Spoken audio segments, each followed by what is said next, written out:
Praise the lord. ఫిబ్రవరి 15వ తేదీ 2025. ఈరోజు దేవుని వాక్యము సామెతలు 10వ అధ్యాయము 22వ వచనము.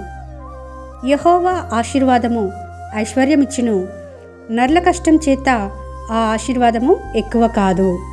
మనమందరం అనేకసార్లు అనుకుంటూ ఉంటామండి, నేనెంతో కష్టపడుతున్నాను, రాత్రనక పగలనక కుటుంబం కోసం ఎంతగానో ప్రయాసపడుతున్నాను, అయినప్పటికీ సంపాదనంతా ఎటెళ్తుందో ఏమో తెలియదు, పైగా అప్పులు పాలవుతున్నాను అనుకుంటారు.